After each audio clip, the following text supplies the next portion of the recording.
비슷한 그런 삶의 자리인데, 예수님을 안 믿는 사람들은, 불신자들은 모든 것이 형통하게 잘 되는데, 예수님 믿는 사람이 이 세상 일에서 안 풀리고 인생이 안 풀릴 때가 더러 있습니다. 그럴 때 우리는 다 보고 이상하게 생각합니다. 왜 예수를 안 믿어도 되는데 예수 믿는 나는 안 되는 건가? 모든 상황이 비슷한데, 그렇게 생각하고 고민할 때가 있습니다. 우리는 이 문제를, 이 성경이 우리에게 두 가지 원리를 가르치고 있다는 찾아야 됩니다. 성경의 모든 말씀은요, 원리가 두 가지 진리를 가르쳐줍니다. 첫째는 구원의 진리를 가르쳐줍니다. 예수 그리스도 하나님의 아들이시고, 그분이 우리 주를 위해 십자가에 죽으시고 부활하시고 그분 앞에 나와서 회개하고 자백한 자들에게 죄 용서를 받고 구원받아 천국에 이른다. 이게 여러분 구원의 진리인 것입니다.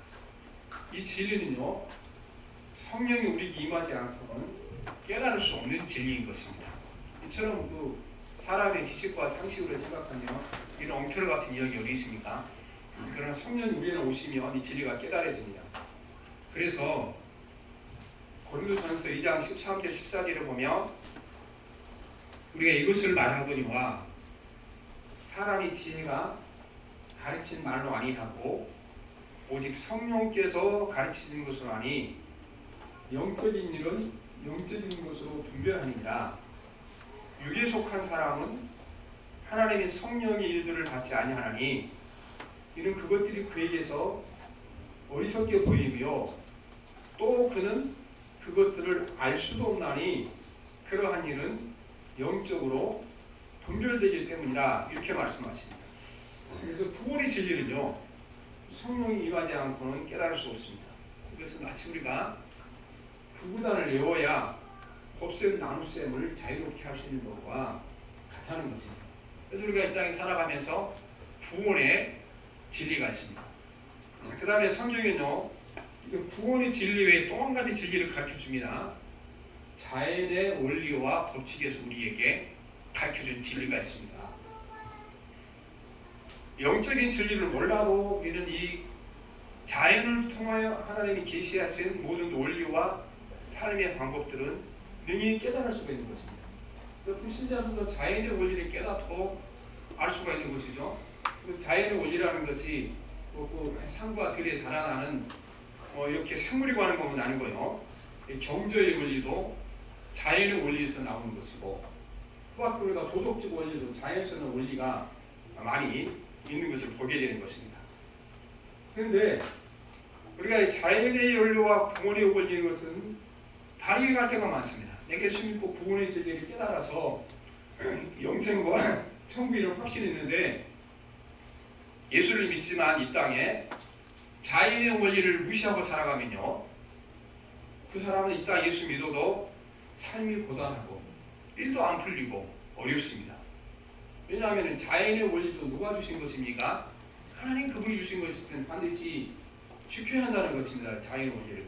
또 반대로 예수 믿지 않지만 자연의 원리를 따라서 돈을 관리할 때 경제 관리, 경제 원리를 잘 따라서 돈을 관리하고, 이렇게 한 사람, 여러분 예수 믿지 않아도 어떻게 해요? 열심히 기도한 사람보다 세상 일에 있어서는 더 안정적으로 살아갈 수 있는 것이 조절입니다. 물론 그들이 돈은 없지만 예수를 믿지 않아도 하나님 주신 자연의 원리를 지키며, 그 자연의 원리를 지키면 오늘 열매를 그들도 먹고 또 받아 누리게 될 수 있게 되는 것입니다.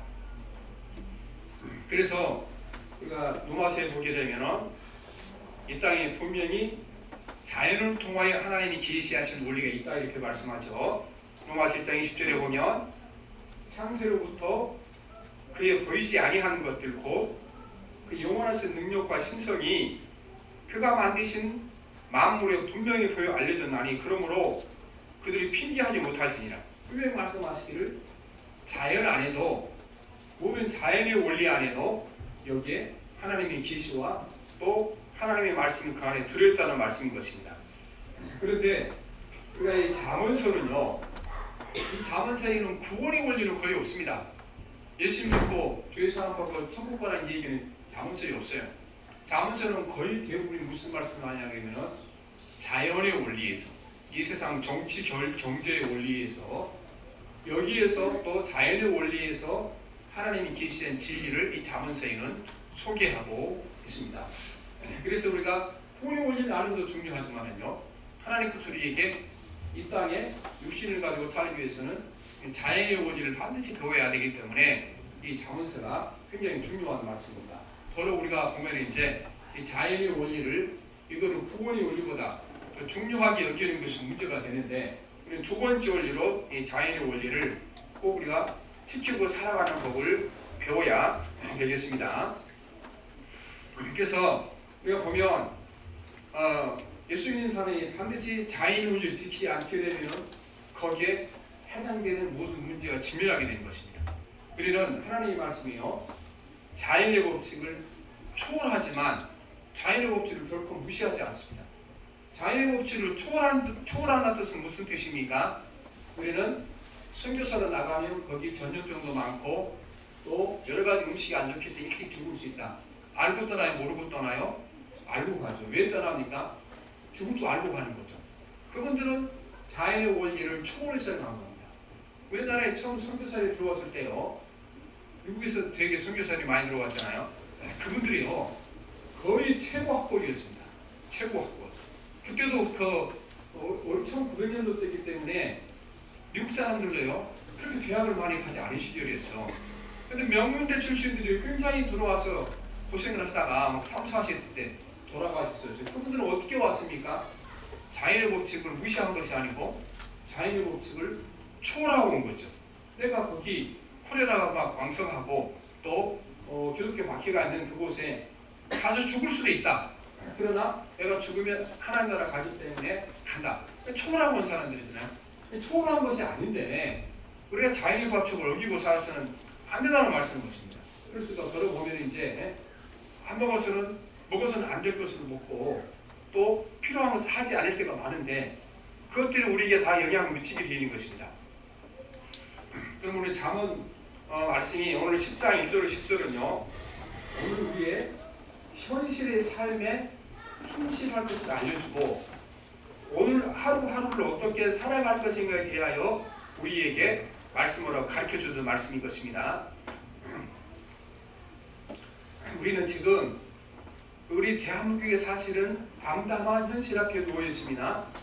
많은 사람들이 이 상황이 나아질 거라 생각하는데 그 나아질 상황이 아닙니다. 왜냐하면 이 모든 경제 원리도 살아있는 것이기 때문에요.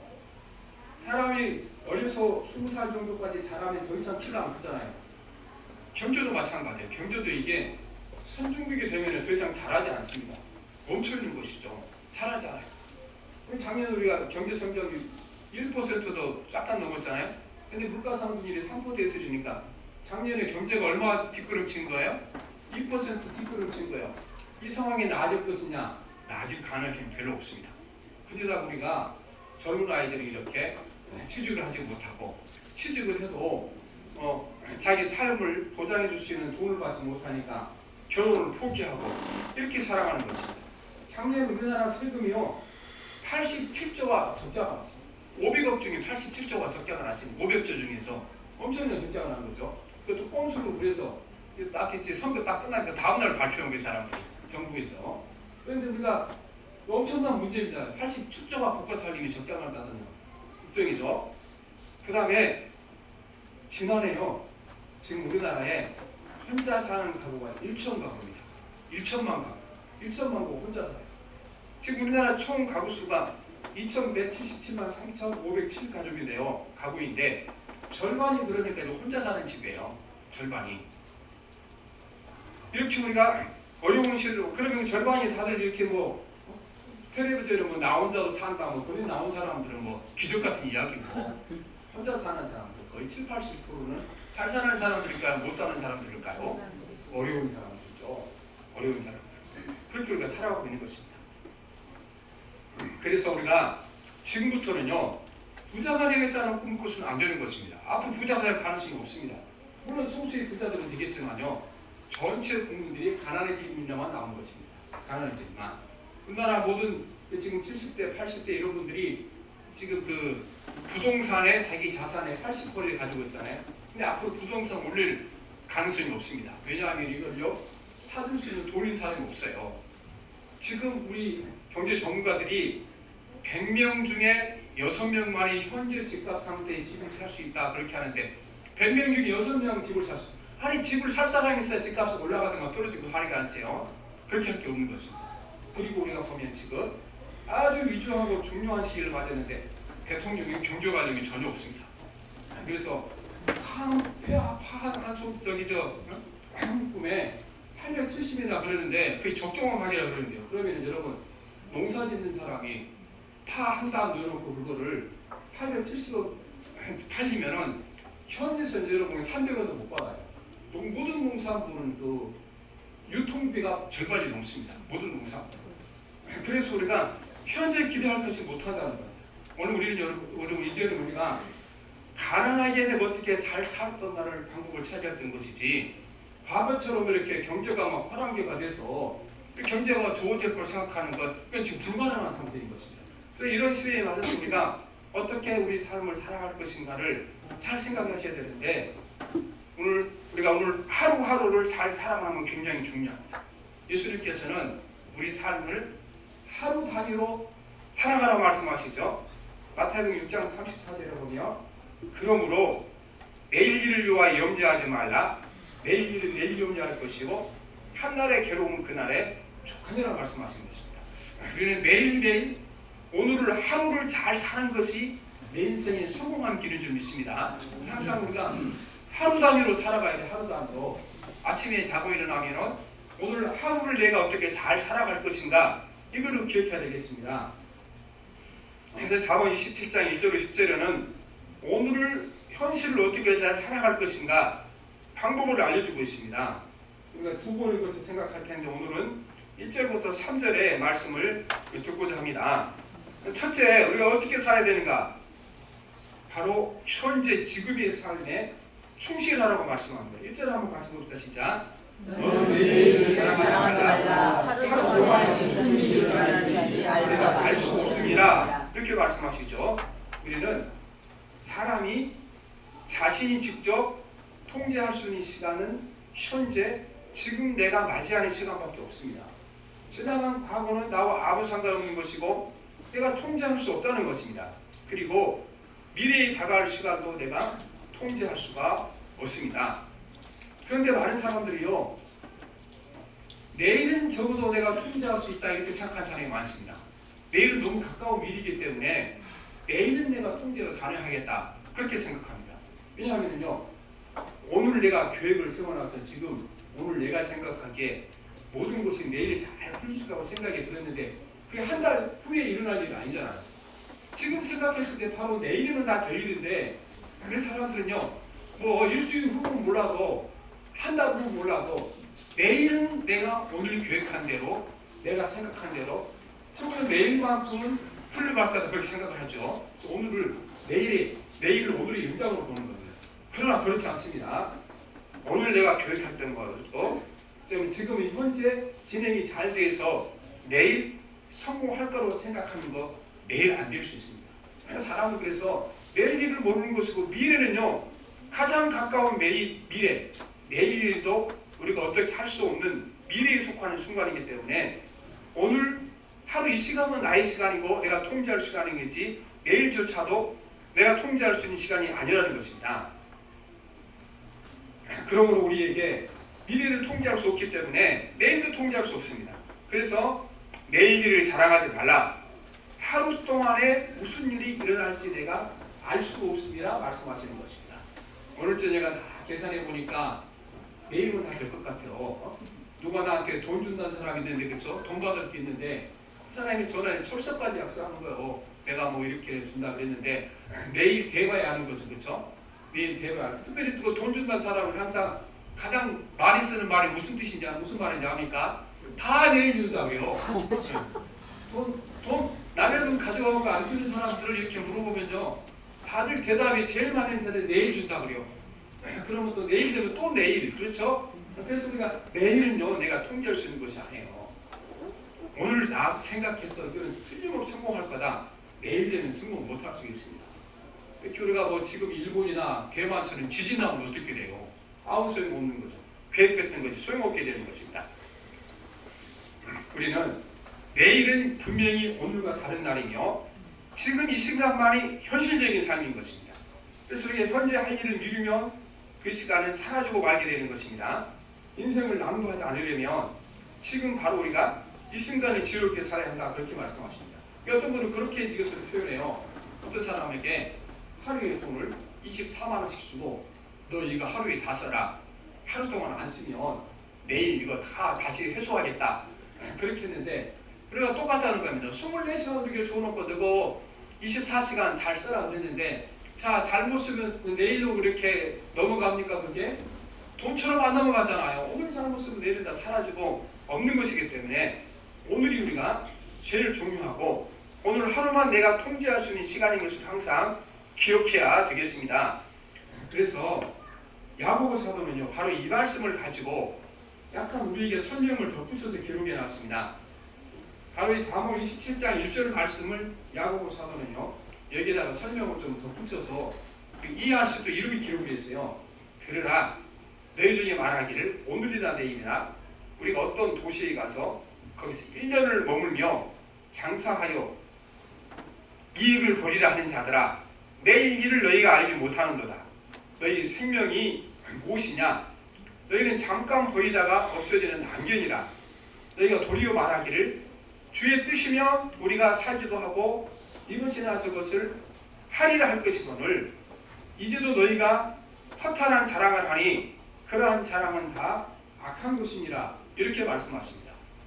우리는요 항상 지금 내가 막 기도하고 하나님께 부주셔서 지금 현재 내가 처해져 있는 환경을 바꿔야 또 사람을 바꿔야 나에게 행복의 효과를 생각하는데 환경을 바꾸고 사람을 바꾸는 게 사람이 못하는 일인 것입니다.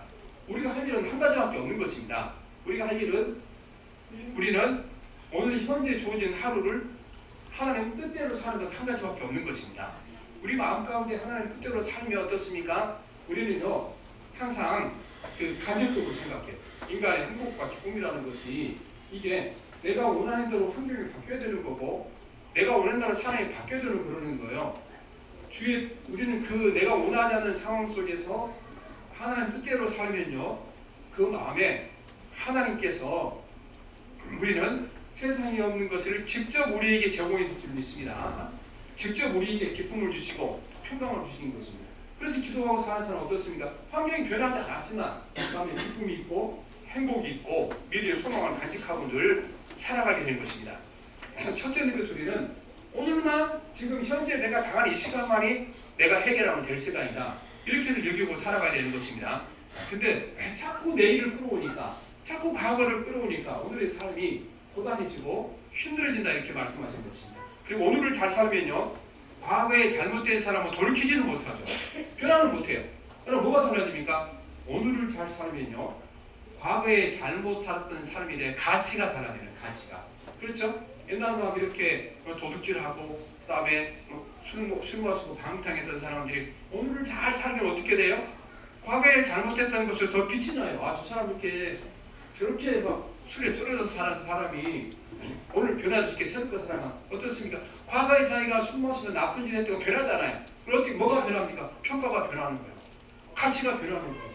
그래서 우리가 오늘을 잘 살면요 과거도 해결되는 거 어떻게 했습니까? 미래도 해결될 줄 믿습니다.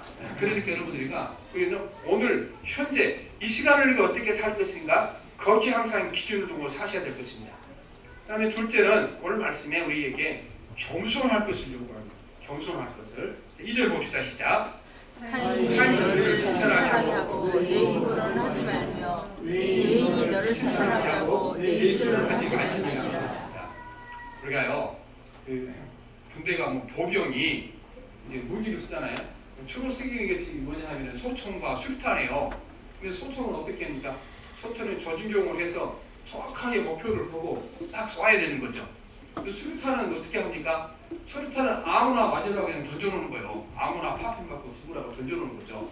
그래서 우리가 이 잠언의 특징이 수류탄 같은 특징이에요. 잠언성의 특징이. 다른 모든 성경들은 이제 논리적으로 체계적으로 잘 기록을 했잖아요. 근데 이 잠언서는 보게 되면 앞에 말과 뒤에 말이 전혀 안 맞아요. 항상 주제가 완전히 다른 게 나오는 거예요. 그래서 우리가 잠언 27장 다 읽고 나면 여기 주제가 10가지도 넘고 20가지 될 때가 있어요. 그런데 왜 이러냐? 하나님의 말씀도 이렇게 수류탄처럼 쓰는 거, 수류탄처럼. 오늘 여러 가지 상황에서 왔는데 이 중에 하나 맞은 것 건져가라 그래서 잠언서는 이렇게 할 때 이 주제를 정하지 않고 여러 주제를 한꺼번에 이렇게 모아놨어요. 그래서 오늘 보면은 첫째, 오늘 하루를 잘 사는 법이, 오늘 현실 하루를 잘 사는 거다. 두 번째는 우리에게 겸손하게 사는 것이 우리가 오늘 잘 사는 거다 말씀하시죠. 근데 자기를 자랑하지 마라 말씀하시는데요. 자신이 자신을 칭찬하는 것을 자랑입니다. 자랑이 뭔가? 자신이 자기를 칭찬하는 것을 자랑이라고 우리에게 말씀하고 있는 것입니다. 우리는 인간의 본성 중에 하나가 자기를 자랑하고 싶은 욕구가 늘 우리 가운데 쌓여 있는 것입니다. 사람들은 자신의 재능, 또 자신의 업적, 또 과거에 화려했던 삶, 미래에 대한 거창한 계획, 가족의 성공, 유명한 사람과 친하다는 것을 잘 자랑하길 원하는 것입니다. 업적이라는 것은 언제 사라질지 모르고 과거에 화려했던 사람은 오늘은 존재하지 않는 것이고 미래의 거창한 계획은 이루어질지 안 이루어질지 확신하지 않는 것이냐. 이거를 자랑하고 살아갑니다. 특별히요. 유명한 사람하고 친하다고 자랑하는 사람이 있어요. 유명한 사람과. 그렇죠? 그런데 사실은 유명한 사람은 악수가 한 거 있지 그 사람 이름도 모르는데 자기는 자랑하고 살아가죠. 이처럼 우리가 자기를 자랑하기를 좋아하는데 오늘 성경 말씀에 자기를 자랑하는 사람을 사랑해서 안 된다. 하나님 나라마다 겸손하게 살아가는 사람이 중요하다고 말씀하시는 것입니다. 이것이 왜 중요합니까? 우리 많은 불행이 어리석습니까? 나는 이렇게 살 사람이 많은데 운이 나빠서 원래가 이런 형편에 살고 있다. 나는 이런 사람 만나서 안 될 사람인데 어쩌다가 재수 없어서 이런 사람을 만나서 힘들게 살아간다. 그렇게 살아가잖아요. 그러나 우리가 여러분 기본적으로요. 지금 현재 주어진 삶의 장소라는 것이 지금 내가 만나는 삶이라는 것이 주님께서 적절히 주셨을까요? 계산을 잘못 줬을까요?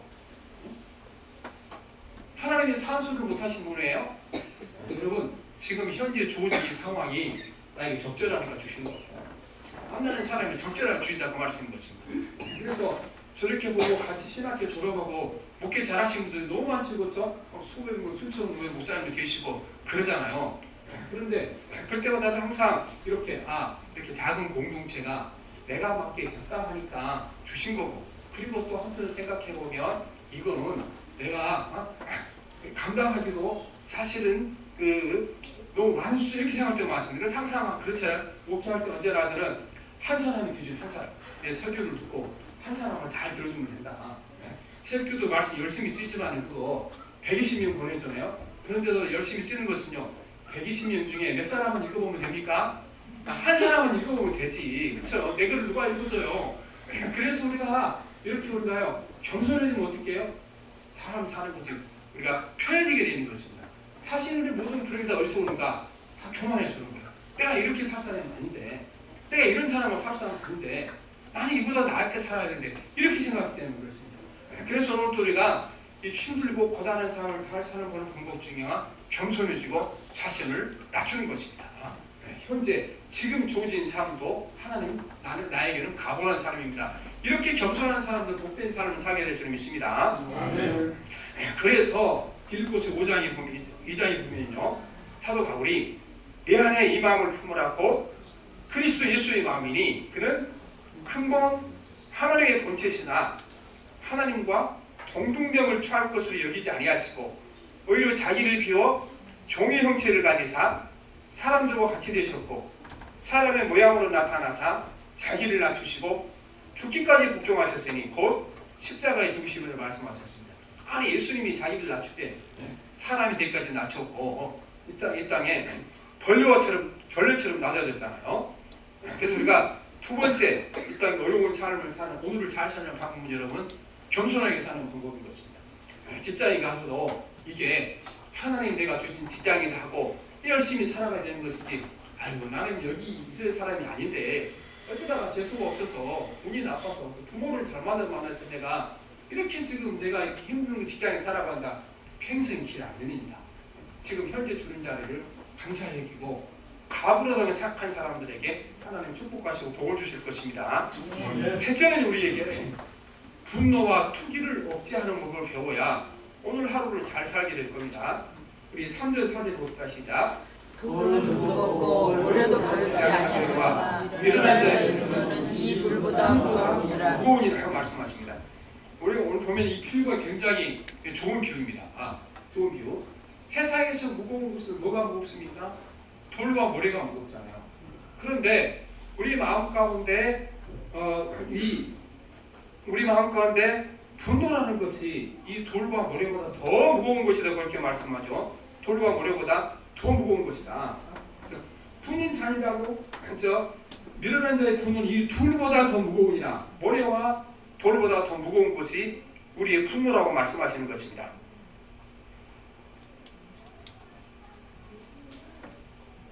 그러니까 분노는요, 인간의 이성을 마비시키는 독입니다.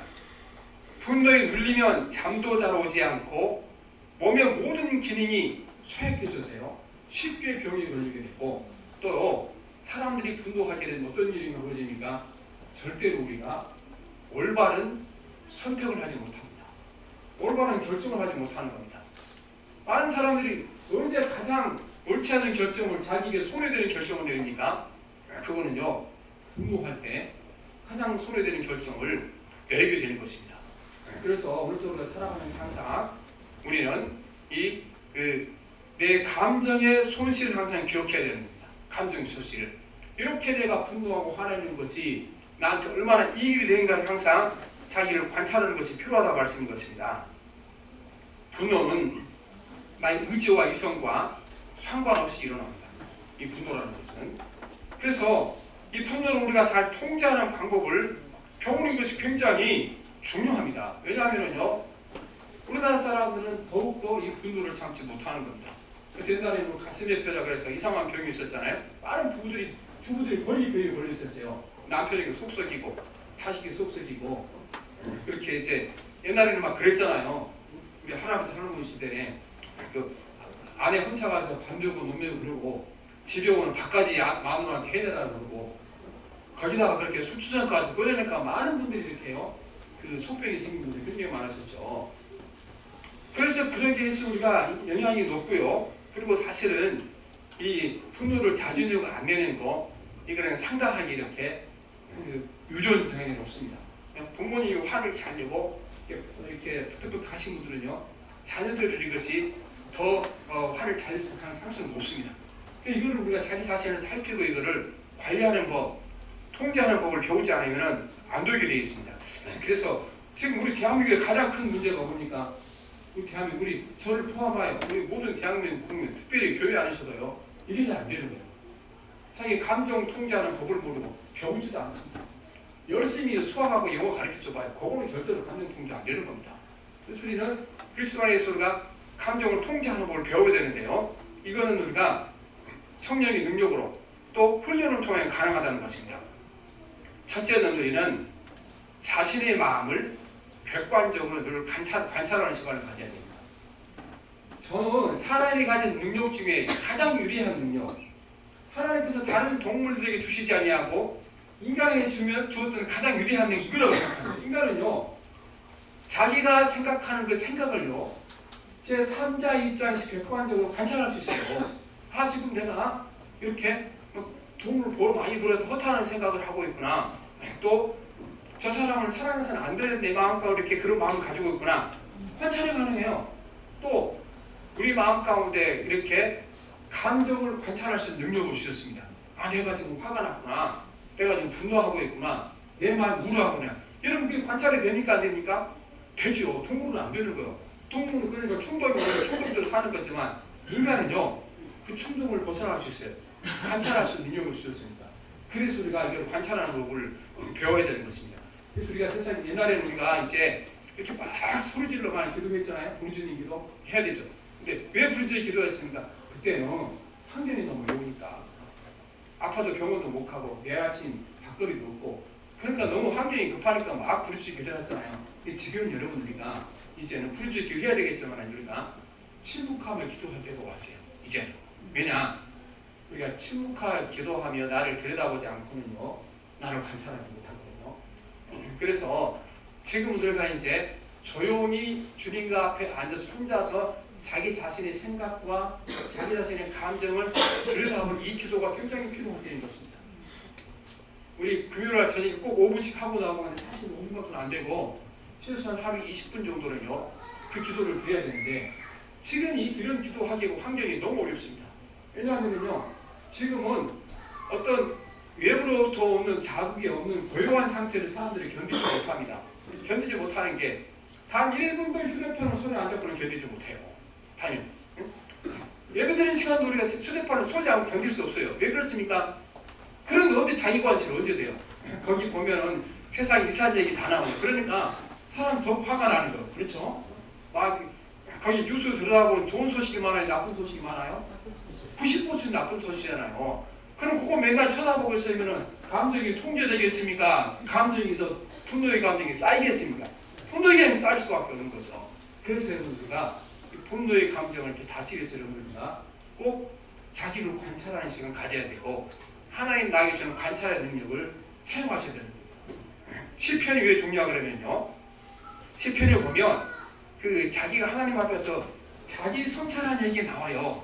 시편에 보면 무슨 말씀? 30%의 시편이 그런 얘기. 하나님, 내가 지금 굉장히 화가 나요. 막 누구를 죽이고 싶어요. 그래서 그 누구 집에 나한테 화내겠는데요. 그 집안 쫓딱 망하게 해주세요. 그렇게 막 얘기하거든요. 시편에. 근데 그게 왜 중요합니까? 사람에게 말하면요, 그거 큰일 나죠. 그럼 누구에게 말하는 겁니까? 하나님께 자기 지금 감정을 말하는 거예요. 하나님, 지금 내 마음에요, 막 누가 미워서 죽이고 싶어요. 그런데 어떻게 그걸 깨달았을까요? 조용히 하나님 앞에 성령이 자기를 성찰하다 보니까 중요한 것은요, 지금 뭘 그 사람이 봤다는 거예요. 자기 마음이 일어나는 분노를 봤다는 거죠. 자기 마음이 일어나는 이렇게 미워하는 걸 봤다는 게 중요합니다. 그럼 그걸 그대로 하나님 앞에 가지고 나와서 내 마음이 지금 미워하는 마음을 가르치 않습니다. 막 누구를 죽이고 싶은 생각이 듭니다. 막 그렇게 얘기하는 거죠. 성경에 시편에 그런 얘기 많이 나왔죠. 그만큼 여기 사람들이 자기를 이렇게 들여다보는 시간을 가졌다는 것입니다. 그래서 우리는 첫째, 객관적으로 자기를 관찰하는 방법이 굉장히 중요하고 적어도 우리가 20분은 못해요. 하루에 5분 정도는요. 자기 자신의 생각이나 자기 자신의 감정을 우리가 이거를 관찰하고 성찰하는 것이 꼭 필요하게 되어 있는 것입니다. 그 다음에 두 번째, 분은 우리가 마음 가운데 쌓아놓으면 안 된다는 것입니다. 분노라는 것은요, 내 마음에 왔다가 지나가기도 하지만 쌓아둘 수도 있다는 것입니다. 우리가 물을 어떻습니까? 저수지에 모아두잖아요. 우리는 분노는요, 저수지에 물을 모아둔 것처럼 우리 마음 가운데 모아놓아서는 저 나쁜 감정은 안 되는 것입니다. 오늘 말씀에 보면요, 이 분과 노를 구별합니다. 분과 노를 함께 봅시다. 4절 시작. 분은 잔인하고 노는 참수각거리와 그랬죠. 그래서 분과 노를 구별하는데요. 분은 뭡니까? 분은요, 마음속에 일어나는 감정의 상태예요. 내 마음속에 있을 때 그 상태를 분이라고 하는 거죠. 분. 근데 그게 밖으로 표출되는 것을 뭐라고 그래요? 그걸 노라는 거죠. 노. 분노가 되는 겁니다. 그래서 우리는 걔네 마음 가운데 분 상태에 있을 때 이걸 해결해야지, 이게 해결하지 못하고 쌓이고 쌓이면 결국은 어떻게 될까요? 결국은 터지게 돼 있어요. 터지게. 그래서 우리가 우리 마음 가운데 분노에 쌓이지 않도록 항상 분노가 오면 그때 그것을 해결하는 방법을 흘려내려보는 방법을 배워야 될 것입니다. 우리는 둑이 터지지 않게 하는 방법은 두 가지 있습니다. 첫째는요, 평상시 둑을 잘 관리해서 둑을 단단히 쌓는 것입니다. 저수지를 단단히 쌓아놓게 되면 물이 위에까지 가득 차서 안 무너지겠죠. 둑이 안 무너지겠죠. 관리 잘못하면 터지는 거죠. 그래서 항상 우리가 우리 마음의 상태를 늘 관리하는 사람을 배우는데요. 특별히 우리가 우리 마음 가운데 분노가 쌓일 때 우리는 이제 이거는 예수 믿는 사람이나 믿지 않는 사람이나 똑같이 적용되는 거죠. 잠언서가 그렇다고 그랬죠. 첫째는 분노를 해소하는 가장 좋은 방법은 우리는 몸을 움직이는 거죠. 몸을 움직이는 거고.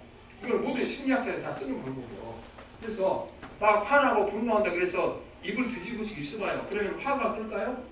점점 짜지는 거예요. 그렇죠? 그럴 때 우리가 밖으로 나가서 산책을 한다든가 뭐 이렇게 여유가 있는 분들은 뭐 넓은 바다가 보러 뭐 속초로 간다든가 반드시 필요한 것입니다. 필요해. 그래서 우리가 그렇게 가끔 우리가 갈 필요가 없는 것입니다. 또뭐 최소한 그렇지만 운동장 한 바퀴 돌고 온다든가 몸을 움직이게 되면은요 우리 마음이 안정을 찾아오게 되어 있습니다. 그리고 두 번째 가장 많이 쓰는 방법이요. 심호흡을 하는 것이 이게 굉장히 분노를 조절하게 좋은 방법입니다. 그러니까 격정이 오르고 분노가 오를 때는요 숨을 깊이 들이셨다가 내뱉은 거 여러분 50번만 하게 되면은요 우리 가운데 격정이 사라지게 되는 것입니다. 그리고 우리가 사용하셔야 되고 세 번째는 어떻습니까? 기도하는 방법이죠. 기도를 어떻게 하는 겁니까? 우리가 기도할 때는 바로 그 분노 자체를 하나님께 아뢰는 거예요. 분노 자체를 아유 남편이 속속해서 내가 하나님 죽을 것 같습니다. 저 왼수와 나 왜 살겠습니까? 자꾸 알리는 거죠. 그렇죠? 내가 회사하고 직원을 만났더니 걔 때문에 내가 죽을 것 같습니다. 그런 못된 인간을 어떻게 세상에 태어나겠습니까? 막 하는 거죠. 그렇죠? 그래서 우리가 그 사람에게만은 큰일 나요. 너 어쩌다가 태어나고 그렇죠? 그러나 내 마음의 감정을 하나님은 이해하실 줄 믿습니다. 우리 감정을 이해하시기 때문에 우리가 기도를 통하여 마음이 있는 감정을 다 쏟아내올 때 해결되는 방법이 되는 것입니다. 그래서 우리 마음속에 화가 쌓이지 않도록 하나님께 복을 빌어야 됩니다. 그러면 에베소 4장 26절에 보면 중요 말씀하는데 이거는 세변역 성경인데 분노를 쌓아두지 말라. 분을 내어도 죄를 짓지 말며 해가 지도록 분을 품지 말고 말씀하죠. 분노를 쌓아두지 않는 방법이 무엇입니까? 이거를 오늘 해결하고 넘어가지. 오늘의 분노를 내일까지 쌓고 한 달치쯤 쌓고 나면 어떻게 될까요? 아마 한 달치 분노를 쌓아서 안 터질 사람은 거의 없겠죠. 아주 이렇게 좀 내성이 강한 사람이 1년치 쌓아도 안 터지겠지만 웬만한 사람은 한 달씩 다 터지게 돼 있죠. 그러니까 우리가 매일매일 이거를 소화하고 넘어가야지 이거를 쌓아둬서는 우리에게 안 된다고 우리에게 말씀을 가르쳐주고 있는 것입니다. 그래서 오늘 또 우리가 진실로 우리 삶의 현실이 다 녹록하지 않고 힘들고 고단한 삶을 살아가죠.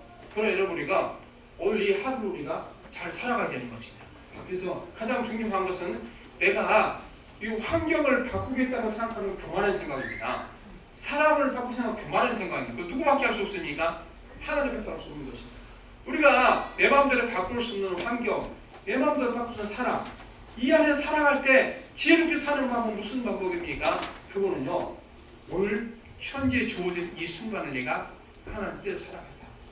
그럴 때 하나님께서 어려운 환경 속에도 기쁨을 주실 것입니다.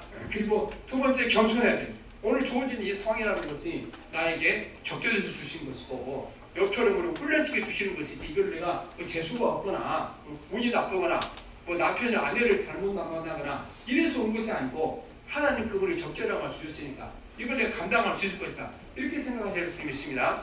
그리고 이런 과정 중에 생기는 것이 무엇입니까? 분노가 생기는 거예요. 그걸 잘 다스려야 되겠습니다. 항상 분노 자체를 내가 관찰하는 법을 배우고 이거를 마음에 쌓아놓지 말고 흘려놓는 법을 배워야 되는데 그래서 우리가 첫째는 어떻습니까? 우리가 분노가 쌓이면 일단은 뭘 움직여야 됩니까?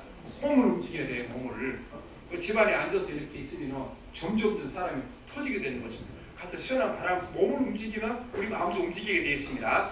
그렇게 하시고 우리가 심호흡을 하고 세 번째로 뭡니까? 세 번째는 내 마음에 있는 감정을 하나님께 아뢰는 것이죠. 연습해야 되니까 공부 잘했다고 좀 봅시다. 오늘 이거 모르는 사람은 집에 못 갑니다. 자, 첫 번째 뭐를 해야 되니까 우리가 분노가 쌓일 때 몸을 움직여라. 몸을. 하여튼 무조건 여러분 화가 나면요 부부 싸움에서 화를 얼굴 참찬히 주다하고 있어봐요. 더 미치지 못하고 안 보이는 것으로 운동을 나가야 우리가 이게 해결되는 거예요. 그 다음에 두 번째로 뭘 해야 되니까 심호흡을 깊이 하십시오. 50분만 하면 우리가 싸울 일이 없을 것입니다. 세 번째로 뭘 해야 되니까 기도해야 됩니다. 기도하는데 뭘 기도하니까 거룩하신 하나님 사랑하게 이렇게 하라 그랬습니까? 아니에요. 내가 이렇게 누구를 막 미운 마음이 생겨서 막 죽이고 싶어 이런 마음 들지 못쳐 주님 앞에서 알아보시기를 바랍니다. 사람은 이해하지 못해도 하나님 이해할 겁니다. 아이고 네가 얼마나 화가 나서 나한테 그렇게 말하냐?